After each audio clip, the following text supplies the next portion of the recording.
Good morning. Good morning. It's Blaze King 101 time. It's 4:30 in the morning.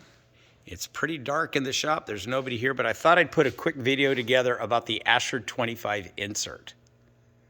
So let's talk about the insert as it sits right here. This is the firebox. This is a unit that has not had the cast iron body or face applied to it.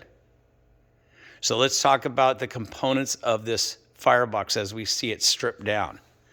Right here is the door latch mechanism. Right here above and right here below are two nuts that are used to adjust the door tension. This is set at the factory. After a period of time of use, it may be necessary to adjust that. And that is not difficult to do. It's just something that should be done only when necessary after doing a dollar bill test and showing that it's necessary to increase the tension on the door gasket. Down here we have made out of very thick, heavy steel, so it doesn't have a sharp edge, is a handle. There's another one on this side of the unit. This allows you to lift on the unit to help. You should wear gloves with this, but it gives you a grip so you can hang on to the unit and move it back in. Typically this takes two people. Up on top, we have the flue adapter. Right here you can see that there is a tab, a second, and a third. This flue adapter is a gasketed item. You can see it right here. I'm pressing down on it.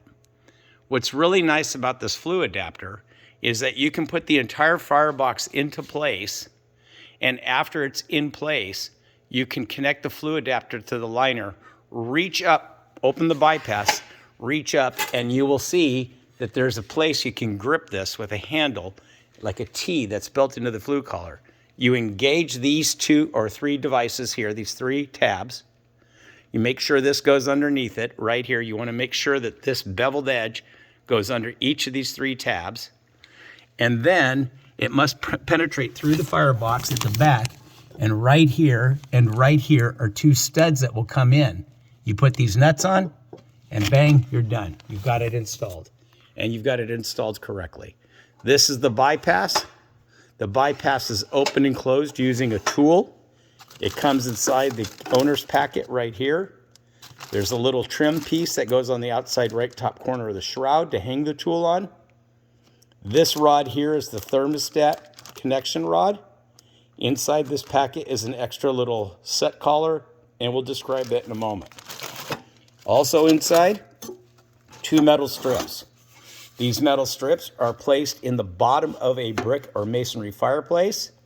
And then when you put the adjusting bolts in, one here and one here for leveling, then what you can do is slide the firebox into the unit easier because you have that to slide the actual unit on as opposed to just straight into the brick.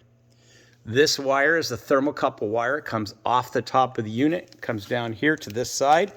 And this is the gauge for catalyst combustor activity. Now, this is a switch. This is not like the type that you find on our freestanding wood stoves where the needle continually moves left and right and hotter and cooler and more active and less active. This is either on or it's off. So once it hits 550 degrees approximately, it switches and it goes up to about the 12 o'clock position, indicating that it's active. That is the only movement you will get out of this as a catalytic combustor thermometer. Okay, so what else do we have here? So this is the thermostat. So our thermostats are well documented to be very long lasting. In fact, I don't think we've replaced very many of these unless somebody did something improper during the installation. In the installation, the kit comes right here with this extension rod. Forgive me while I set that down for a moment. So this extension rod, and it will come through here during the final installation. And if you see right there, they made up. So this rod has a half circle cut out of it. So does this end here. And once you get them perfectly aligned, you take another set collar and you put it over these two sections right here, and you slide the set collar to the right and secure it and that locks these rod sections together. Do not ever adjust this set collar that's already on the thermostat. Do not do that, or you will have to rip this thermostat out, send it to us, and have it recalibrated. So please, again, do not ever loosen this set collar. Okay, what else do we have in here? Okay, one unique design about our fan system is very, very simple to work with. So if you ever should need to service the fans on an AF25 insert, they are installed on a ski like this here. So you can see these wires. Let's move these out of the way. This ski, once you disconnect these male and female spades, allows you to slide this out, and installed in the very back of this is the actual fan. You can barely see it there in the background, right through there. And on the other side is another one. So I'll show you how that works. See how this is keyed? There's this, comes this way, goes this way. This lifts up, and it's keyed in. Now this one is coming out. You can see how it's coming out. So you would have to disconnect the male and female spades, but sometimes in shipping, these can come rattled loose or during installation, so you want to make sure they're all lined up and it's flush right here again. So again, it's a Z pattern, and this is how it's locked in. I'll put this one back in. See that? Z pattern, lock back in. So that makes it easier to do the installation and cleaning of fans or anything of that nature when it comes to servicing them. This is the bypass. We talked about this earlier. And this bypass is open now, and now it's closed. Again, you will use the handle that comes in the owner's packet. And the homeowner will use this to open and close the bypass. It's very straightforward. This will hang out here on the edge of the shroud with the little hook that comes with it.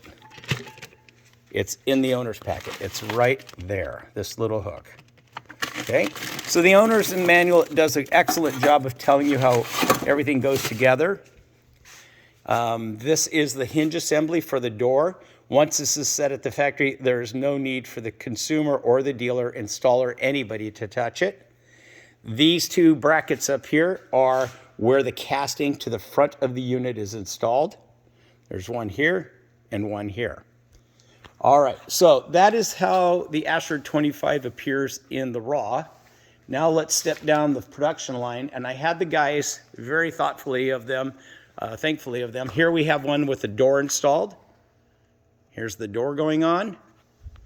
And then the guys agreed to leave a couple down here on the line for me to videotape. So this is an AF25 after the actual front of the stove is installed to the unit. So this screw here and this screw here remove this lower portion, and that lower portion exposes all this area down here we just discussed. All right, and then this door latch, this is how you reach the adjustment nuts for tension right here and right here. There's ample room to get a wrench in there. I believe it's 7/16, so you should have no problem there. And that is what they look like from the front. This is the rheostat for the fan assembly. On this side is where the hole for the thermometer goes in, or thermostat rod goes in. And right here is the temperature gauge for the catalyst combustor. You can see a slight needle there. There you go. And again, this needle will only come up to about 12 or somewhere in that range, maybe 1 o'clock on a dial to show catalyst activity. It is never pegged way over here to the right, even when new. Okay, so let's walk around the production line and look at the back of the unit. And now from the back of the unit, we can see how this is all cut out and manufactured so it's easier for installation. So here we have that handle I addressed earlier in the flue adapter. So once you remove the stud on the other end of this, or the nut on the other end of this bolt and this bolt, which are welded in place, then you can lift this up and off and out from under the 3 tabs that we discussed earlier, and then reach up through the flue collar with the bypass open. There is a flame shield that right here that you'll have to remove 2 nuts to remove, that one with the holes in it. It's really easy to do. We'll go back around to the other side and look at that.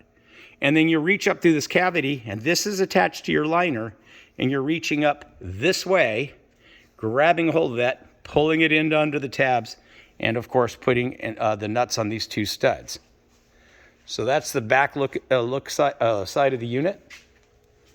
See if there's anything else we can discuss here. I think that's it. And you can see all the connections for the rheostat for the fan here, as well as over here. Once these are installed, you'll put a shroud on it. There are a couple different size shrouds, and the instructions for the shroud assembly are just as well documented and informative as the instructions for installation of the unit itself. Inside here with the unit, these are shroud corners. So in advance of the shroud kit arriving, the shroud kit has 3 pieces of metal that are panels that go around the perimeter. So one goes across the top, down the right side, another one goes down the left side. With the black units, you get the black corners that go up here and up here on the shroud assembly.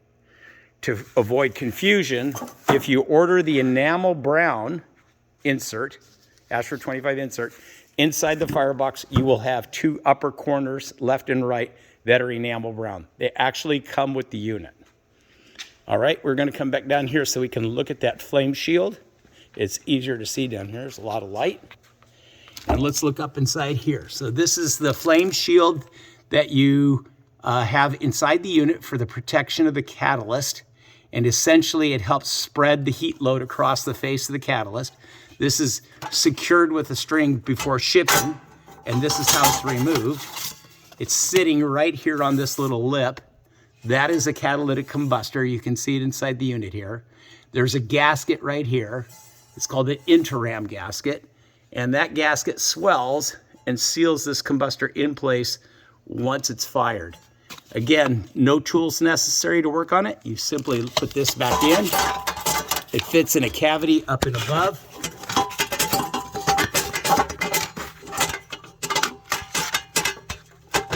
And it sits on the tab like that. That's how it's installed. And then back here is a nut right here. One on this side. You remove these 2. This little flame shield comes off. It's rather simple. And once you take this off, you're able to get this out of the way. You can reach up through there and grab that flue adapter. Just remember to put that back on after you've installed the liner. So back here is the stud and the nut. Stud and nut for the removal of the adapter back here on top. And one last time, remember to engage it underneath these 3 tabs when you pull it back in. Okay, I think that'll do it. That gives you a brief rundown on the AF25 and the components as well as the installation of the unit. Please read the owner's manual before you begin. It is essentially the most important document that you can read as part of the installation. And make sure you go through it with the homeowner as well so they know about proper operation. And encourage them to reach out to you if they have any concerns or anything or any questions about proper operation. All right, so we'll let the guys get in here and get started to work. Thank you very much.